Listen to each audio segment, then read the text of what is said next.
How about we switch on over now that we're not crashing? And now that I'm recording.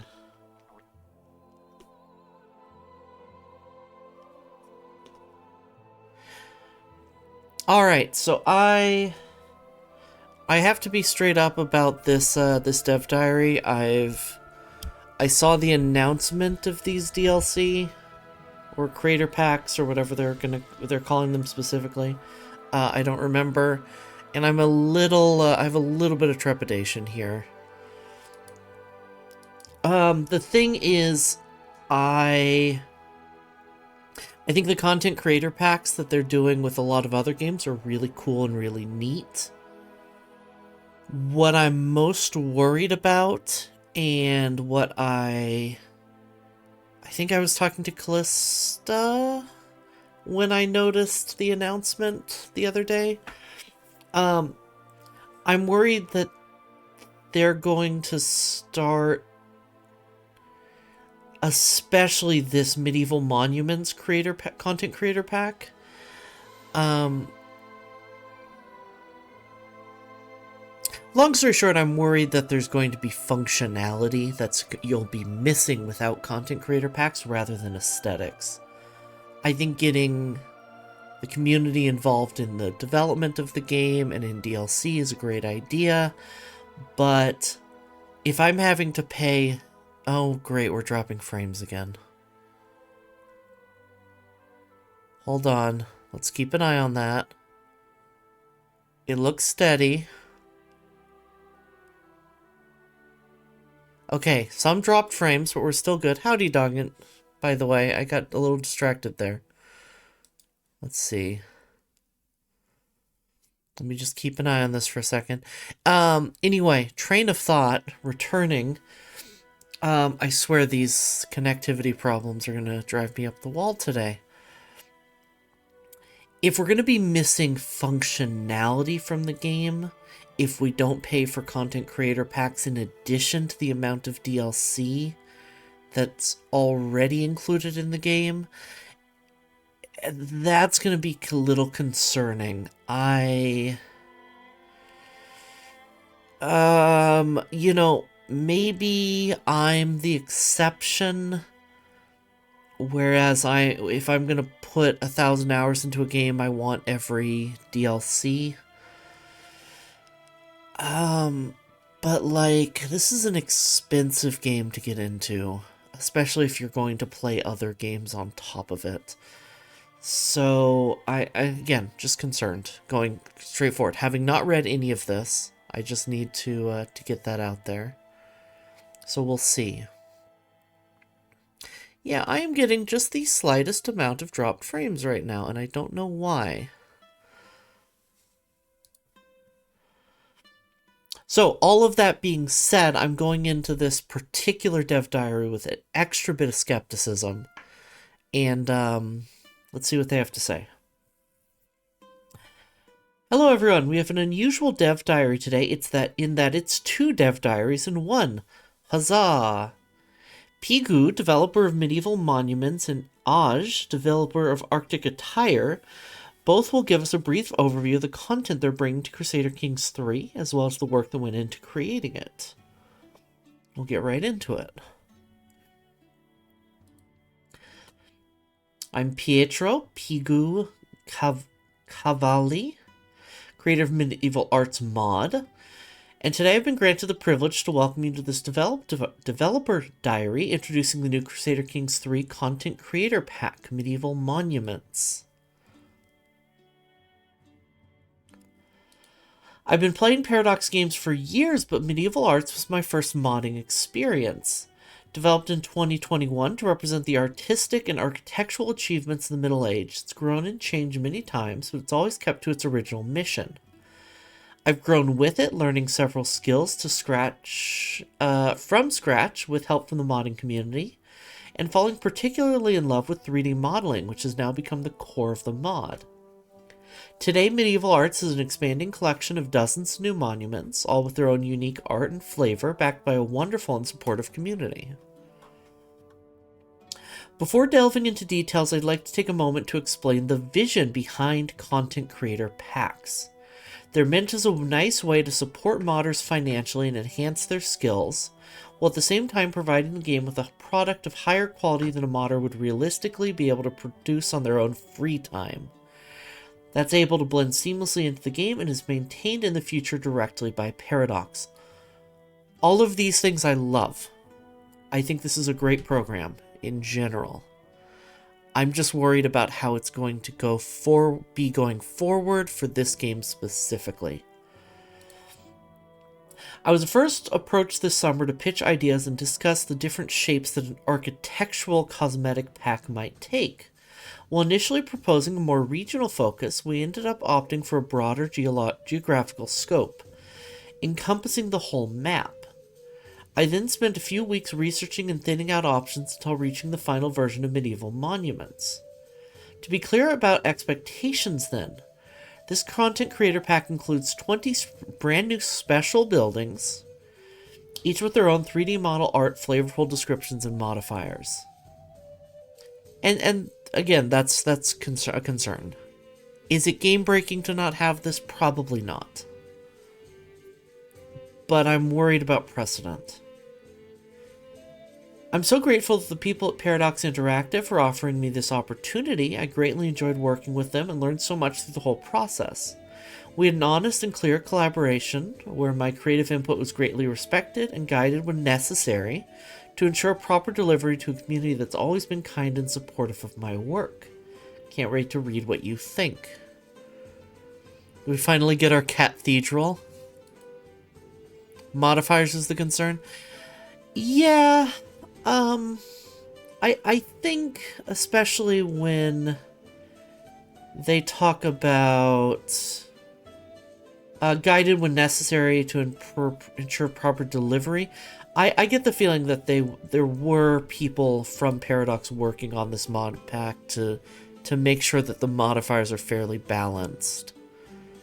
How much is it? Great question. I don't know yet. I don't know if they've announced it yet. Let me take a look. It's coming on the 25th, but I don't believe they've announced price.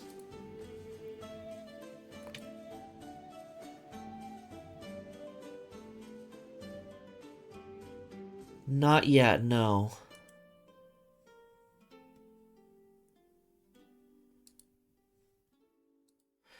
They're balanced perfectly to not be better, just different is fine. Yeah, gonna throw numbers, right. So let's have a look at some of the special buildings included in the pack. As previously mentioned, there's 20 of them, but I won't spoil them all for you here. I'd like you to search the map and find where they are yourselves, smiley face. One of the most difficult steps of the creative process was deciding just which monuments to actually portray. The overall size of the pack had been determined previously, so I had to pick 20 out of the entire archaeological production of the Middle Ages. Task easier said than done. To help make the best choice, I decided to keep a few priorities in mind. If vanilla building A is 10 piety and 20 gold, building B is 20 piety and 10 gold, and DLC is 15 and 15, I'm fine with it. Right, yeah, absolutely.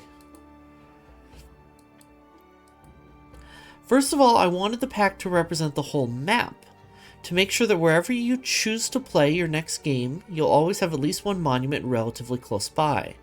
This is a problem currently with the game. There's a few regions that are lacking monuments, or lacking special buildings. I've also tried to flavor regions that are lacking unique map objects in the base game.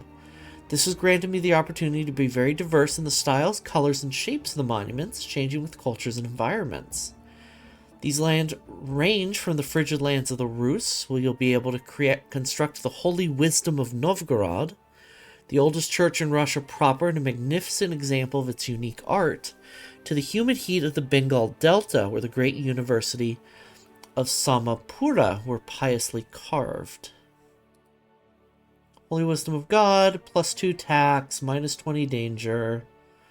Holding taxes 10%, control growth 10%, martial per level of devotion, piety per night. This is pretty expected for special buildings. I think we're not going to have to worry much about numbers here.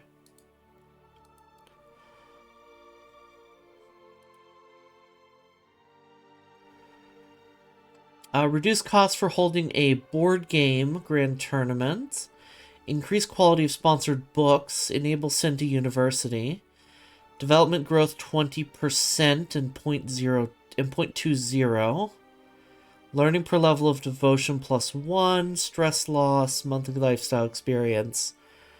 It's pretty powerful, actually. I don't think that's outside of the scope of what we've seen, though. Furthermore, another important distinction is temporal in nature. The Middle Ages lasted 1,000 years, and even Crusader King's more restricted time span still offers enormous variety in styles and functions and materials. Many monuments greatly changed through time. Some were expanded, others torn down. I've tried to strike a balance between the centuries, favoring those buildings that belong to the game's era, so you may have a chance to build them yourself, but also adding some already constructed at the start. And whenever a monument changed form or function throughout time, I tried to represent a synthesis of its history, even if not always faithful. You'll therefore find buildings varying greatly in period, such as the ancient Umayyad Mosque of Damascus, one of the holiest sites for the Abrahamic faiths, whose millenarian story has very few equals, or the more late-game castle and royal residence of Visegrad, which holds a very special place in the history of Central Europe. Mosque and Masses, 2 tax, 20% holding taxes, 20% dev growth, control growth. Yeah, I think we're gonna be just fine with these numbers.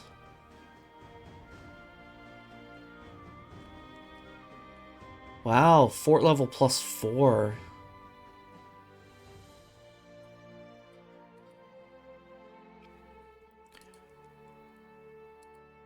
In 2 select cases, because the architectural evolution was so profound, I chose to represent them as multiple tiers. The constructions of these buildings lasted decades, if not centuries, and you'll be able to follow them with generations of your characters. It's always been Paradox tradition to just add special projects that give you a nice but not game-breaking buff. Absolutely. And that's what I'm hoping this is. I just, I would prefer to see this as much as I want to support the community and mods, as a consumer, I'd rather see this as part of a DLC, of a greater DLC or an update than as its own separate DLC. But again, the price is going to be a big contributor to how I feel about that. The complex of the Duomo of Florence begins as the modest basilica of Santa Repertara, but with proper time and investment can evolve over 4 different tiers to include the baptistery, the chapel, and finally the masterpiece of the cupola, the famous dome that heralded the Renaissance and is still triumphant over Florence's skyline.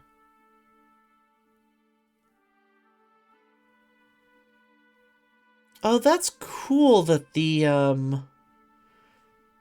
that it does actually evolve as you upgrade it. Love that. Paradox and overcharging for DLCs is also tradition. Yeah. CK2, build a library in every holding. Once you glitch the economy, get 100 in every stat. Yep. I remember. Looking at you, Leviathan. I still haven't played EU4 since Leviathan.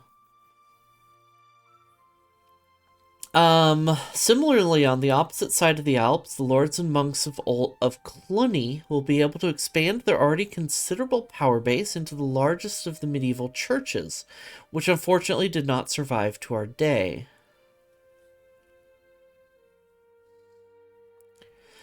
Finally, I also wanted the monuments to vary in their function and aspect.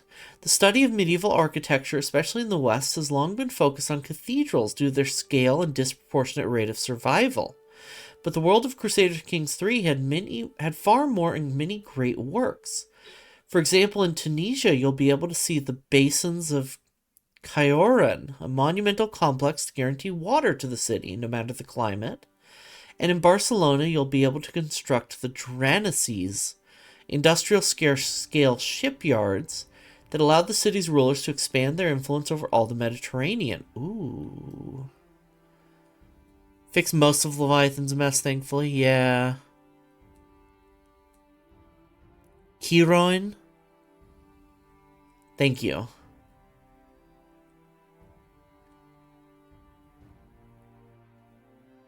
Oh, I'm dropping frames a little bit.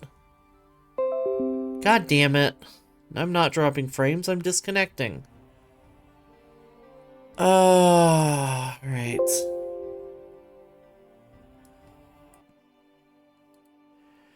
Now, where were we?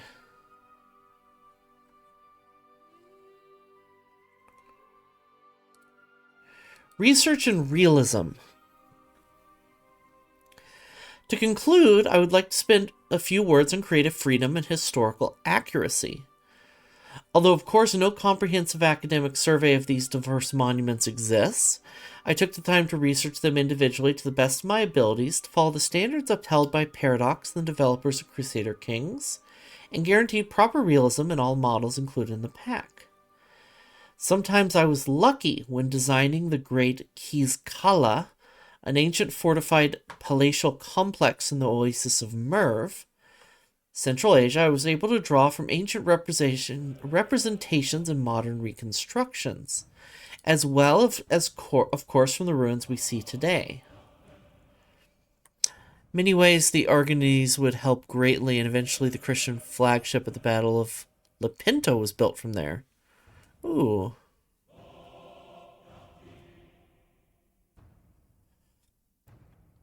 Ooh, this is beautiful. Oh, I can't embiggen. This is a beautiful artifact.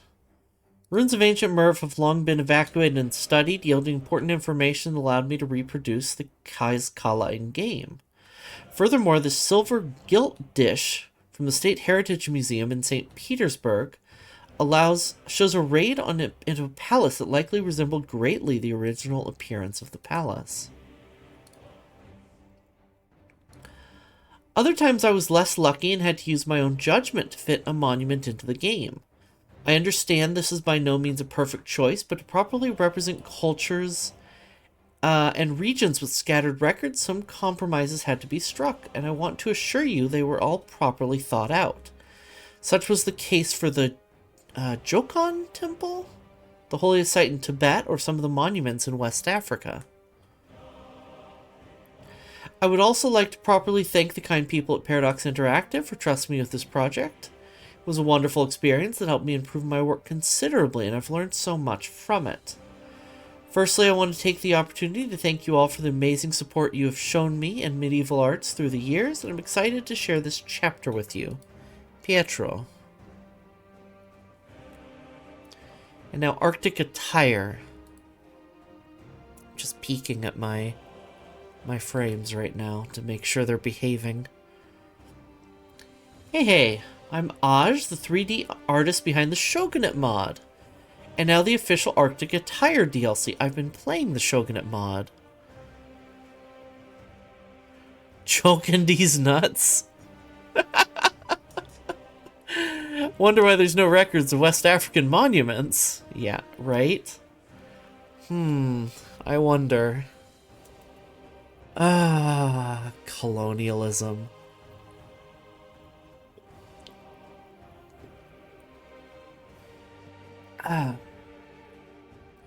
After months of telling my mod dev teams that I'm busy and that I can't help with Compatch, I can finally reveal what I've been working on and be able to get back to work on the already compatibility patch mods completely guilt-free.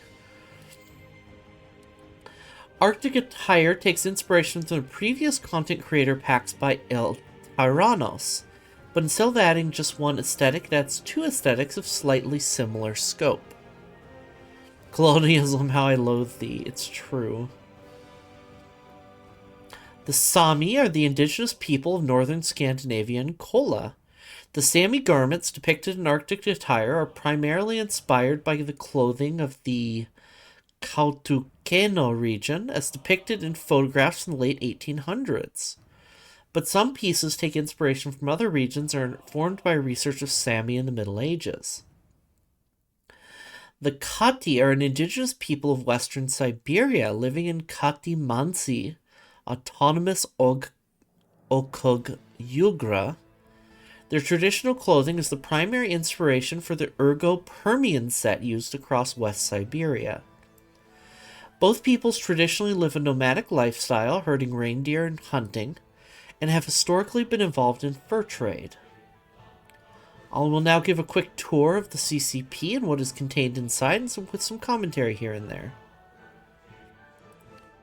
Ah, now I want to do a Sami run.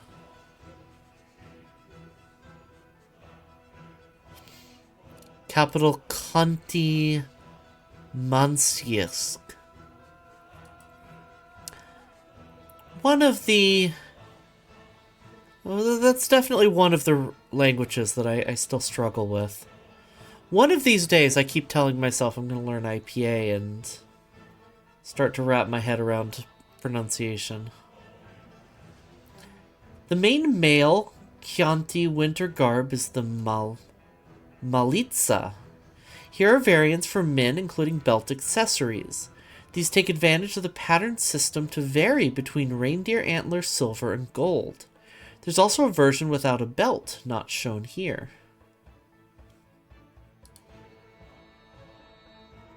These are very pretty.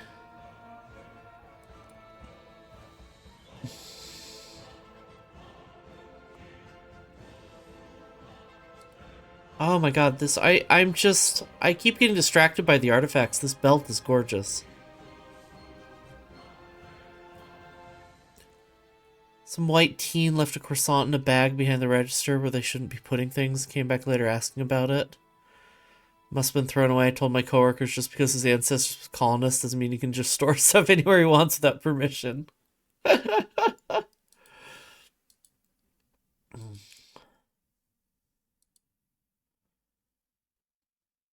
Oh, this armor is beautiful. The helmet's a little goofy looking, but this is just beautiful. I love the shield, the back shield. It's a city where culturally the most important thing is winter biathlon and cross-country skiing champs. Still not that big a commune. Can imagine from something in the middle of bumfuck nowhere, Russia, right? Ergo-Permian armor is inspired by various Siberian armors, but primarily by Chukchi armor, since it seems to be quite representative of Siberian armor in general, and there weren't a lot of good period-appropriate reference material from Western Siberia. Plus, it's a really cool design. Fun fact, the oldest lamellar in the world was found in Siberia, and it was made of bone. Ooh. The practice of making bone armor in Siberia continued for a very long time after that, and bone armor will show up on Ergo-Permian commoners. The back shield design is also very old. Scythian armor employed this design as well. Cool. Oh, my scroll wheel is acting up. Maybe I need to plug my mouse in. The main female Khanty winter garb is the Panista, or sak.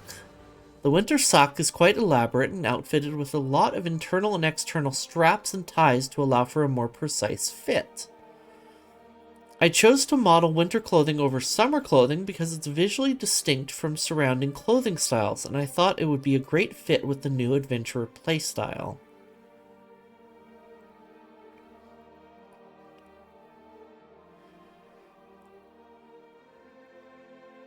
The Sami. We have a new D's. Sock D's? I didn't even notice. Thank you. Uh-oh, I'm dropping frames again. Let's see what happens. Yep.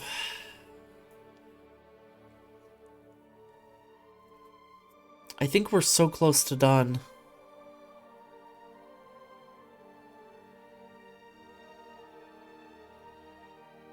Come on, just stabilize or crash. Pick one. Back to recording. Let's get this finished and I'll just worry about editing it together later. Most of the assets for Arctic Tire were made with cloth simulation and Marvelous Designer, then touched up in Blender.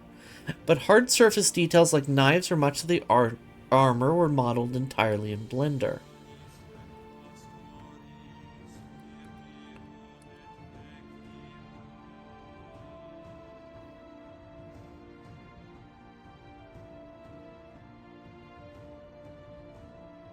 Sami commoners have a lot of color variety.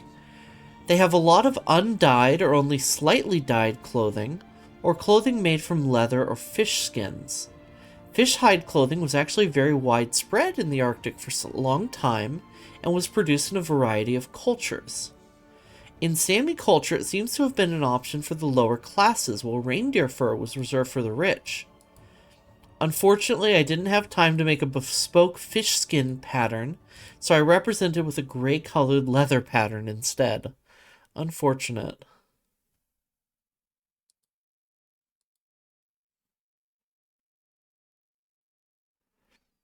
Interesting.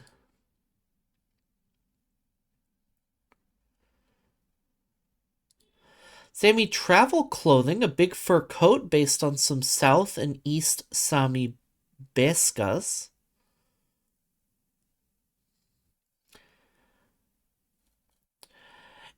It's been a great time working on this content creator pack with Paradox, and I hope everyone enjoys the new accessories.